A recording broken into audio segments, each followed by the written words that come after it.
प्रशांत किशोर ने कहा कि तुम जीतने की बात छोड़ो, दूसरे नंबर पर आकर दिखा दो, मैं मान लूंगा कि रामगढ़ की जनता में तुम्हारी पकड़ है। हमको क्या लड़ा रहे हैं, हमको क्या लड़ा रहे हैं? और रामगढ़ में किसको लड़ा रहा है तो बुलाओ अपने नेता को, तेजस्वी यादव को। तो समीर भाई ने कहा है पहले कि बुलाइए तेजस्वी यादव के यहाँ लड़ाने, और हम यहाँ लड़ जाते हैं और देखिए कौन जीतता है। कर लीजिए फैसला, एक वर्ष तेजस्वी जी लड़ जाएंगे, दो साल लड़ जाएंगे, यही रामगढ़ से लड़ जाइए। तो स्वराज जीत का कितना दावा कर रही है? अरे जीत हम अपना, दो बात है, जब स्वराज जीत हार का दावा नहीं कर रहे, जब स्वराज की बात किनारे हमने कह दी, लेकिन प्रशांत किशोर चुनाव जानने, लड़ाने और आकलन करने के लिए ही आप हमको जानते हैं, देश जानता है। हम उस आकलन के आधार पर बता रहे हैं कि आरजेडी, जगदानंद सिंह और उनके बच्चे, रामगढ़ की जनता सबसे ज्यादा अगर किसी से नाराज है तो उनसे नाराज है, और उनकी लड़ाई इसकी है कि वो तीसरे पर रहेंगे कि चौथे पर रहेंगे। पहले दूसरे की लड़ाई में वो है ही नहीं, और कौन अभी पहले दूसरे में है ये आपको हमसे ज्यादा जानकारी है। जब स्वराज न लड़े तब भी हम आपसे सोच समझ कर बोल रहे हैं, जब स्वराज अगर नहीं भी रेस में है तो भी जगदानंद सिंह के लड़के आरजेडी यहाँ तीसरे नंबर पर है, आपको हमसे ज्यादा जानकारी है।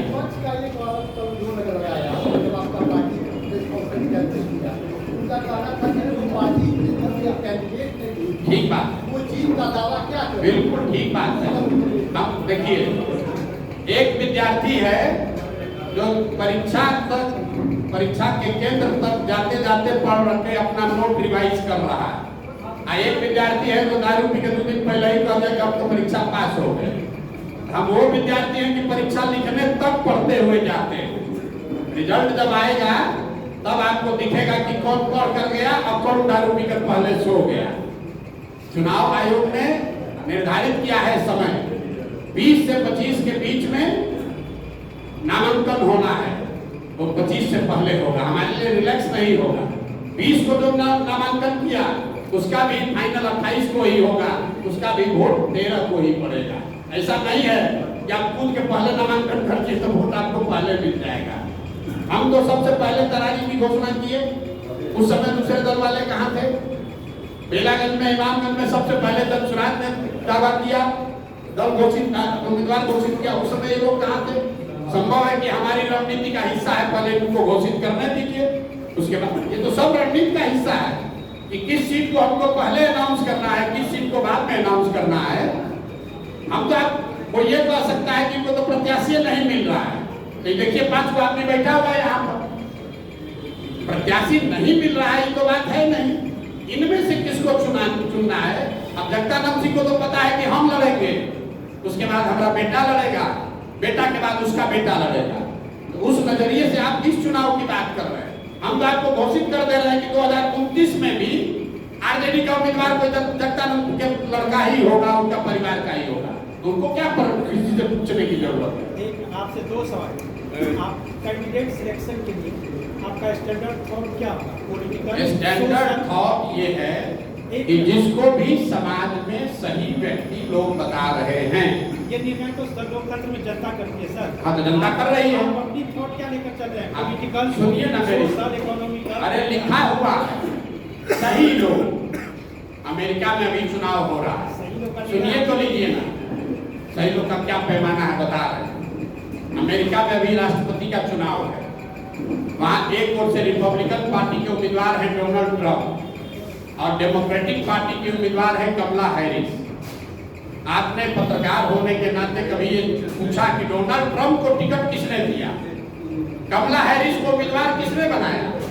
वो किसी एक व्यक्ति ने नहीं बनाया, कोई आदमी वहां टिकट नहीं देता है।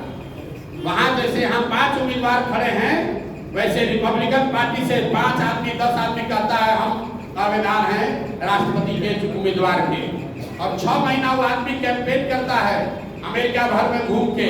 लोग बताते हैं 5 में सबसे अच्छा डोनाल्ड ट्रंप हमको लगता है, तो डोनाल्ड ट्रंप हो गए उम्मीदवार। इसी तरह कमला हैरिस देखिए, वहां जो अभी राष्ट्रपति हैं बाइडेन साहब, वो उम्मीदवार घोषित हो गए, फिर जनता ने कहा नहीं इनका उम्र ज्यादा है, ये नहीं चलेंगे, तो कमला हैरिस वहां उम्मीदवार है। यहाँ बिहार में और रामगढ़ में तो बपौती है, हम रहेंगे, हमारा बेटा रहेगा, उसके बाद बेटा रहेगा, उसको किसी से पूछने की जरूरत क्या है? वो तो चाहे तो अगले 10 वर्ष का उम्मीदवार अब ये घोषित कर देगा। एक सवाल और सर, आपने विगत जो चुनाव लोकसभा में किया उसमें आपकी भविष्यवाणी या के साथ आपका जो आंकड़ा था वो फ्लॉप था, आपने इसको स्वीकार किया। फ्लॉप रहा।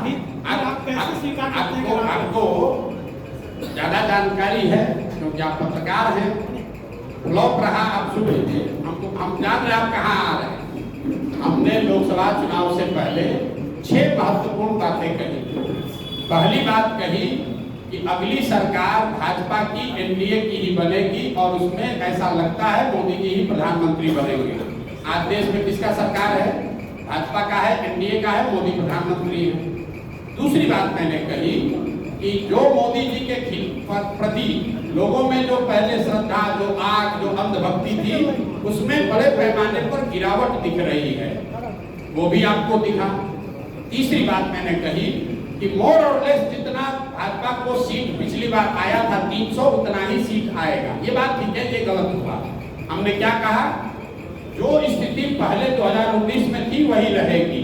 तो वोट शेयर के मामले में भाजपा को 2019 में 36% वोट आया था, इस बार 35.13% वोट आया है, 0.7% कम आया। सीटों के मामले में 300 के बजाय 240 आया है, जो बड़ी गलती है, जिसको आप फ्लॉप बता रहे हैं।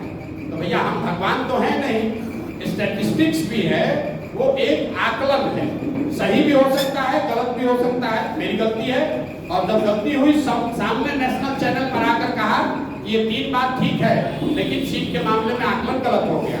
चौथी बात क्या बोली कि कोई भी कितने भी मोदी जी को सीट से जीत कर आए, 250 आए या 300 आए, तीसरे टर्म में मोदी जी अपने पहले और दूसरे टर्म के मुकाबले कमजोर प्रधानमंत्री होंगे, वो आपको दिख रहा है।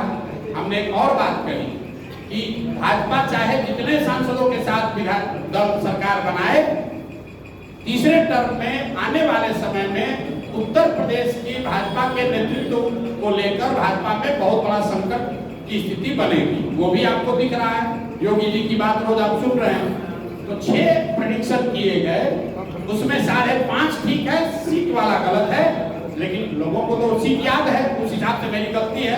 अब एक अंतिम बात सुनिए, बंगाल में हमने कहा, पूरे देश ने कहा भाजपा को 200 सीट आएगा। प्रशांत किशोर ने कहा भाजपा को 100 से ज्यादा सीट नहीं आएगा, भाजपा को आया 77। संभव है कि भाजपा को 90 भी आ सकता था, 10 भी आ सकता था, 100 के नीचे आएगा। लेकिन हम इसलिए नहीं कह रहे कि हम अपने गलती को जस्टिफाई कर रहे हैं, लेकिन आप ये समझिए कि जो लोग देश भर के आंकड़ों को एनालाइज करके प्रेडिक्शन कर रहे हैं, इतना आसान काम नहीं है, ऊपर नीचे हो सकता है 10-20 सीट। इसके लिए अगर आपको लगता है हमारी समझ खत्म हो गई है, तो मान लीजिए कि हमारी समझ नहीं है। नहीं, देखिए तरारी में क्या है, मैं आपको बता देता हूँ।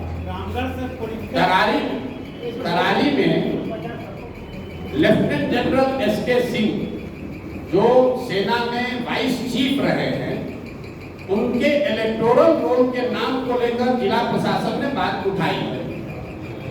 उनका ये कहना है कि इलेक्शन के कमीशन के रूल में ऐसा है कि आप बिहार के हैं, लेकिन अगर बिहार के किसी विधानसभा क्षेत्र में आप मतदाता के तौर पर रजिस्टर नहीं हैं, तो आप चुनाव नहीं लड़ सकते। ये वहाँ के अधिकारियों ने बताया।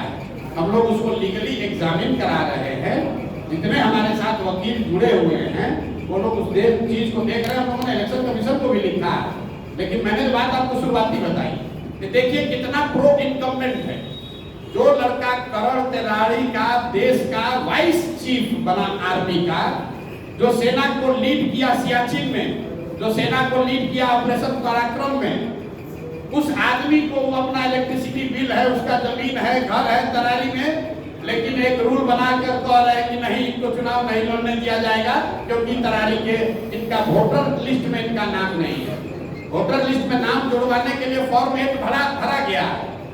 ये सब प्रावधान है, आप इलेक्शन अधिकारी से पूछ लीजिएगा कि आप 8A फॉर्म 8A भर के अपना नाम जुड़वा सकते हैं। नोएडा से जहां का नाम इलेक्टोरल रोल में है, वहां के डीएम ने नोटिफाइड करके जारी किया है कि यहाँ पर इलेक्ट्रॉन रोड में ये है।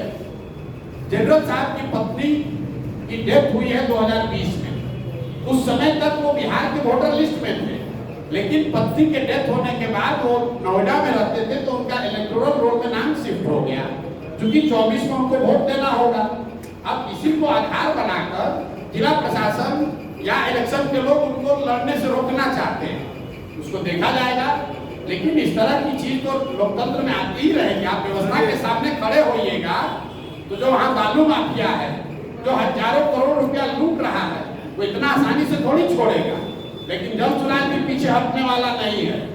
जनरल साहब वहाँ खड़े हैं, प्रशांत किशोर यहाँ नहीं लड़ रहे हैं, लेकिन प्रशांत किशोर का कोई भाई कोई सिपाही लड़ेगा और यहाँ पर राजनीतिक जमींदारी जिन लोगों का है उनका बोरिया बिस्तर समेटेंगे। उसी तरीके से तरारी से देश का इतना बड़ा जनरल बिहार का लड़का वहां से भूमि और बालू माफियाओं को उखाड़ कर फेंकेंगे। अगर उनको नहीं लड़ने दिया तो कोई वहां तरारी का लड़का लड़ेगा, लेकिन लड़ेगा जरूर। हम लोग पीछे नहीं हटेंगे, ये नहीं कहेंगे कि हमारा नामांकन कैंसिल हो गया। हम लोग लगे हुए हैं। कल या परसों तक निर्णय इलेक्शन कमीशन दिल्ली को देना है कि उनको लड़ने की अनुमति दी जाएगी कि नहीं। लेकिन आप जरा पत्रकार होने के नाते समझिए, बिहार का जो लड़का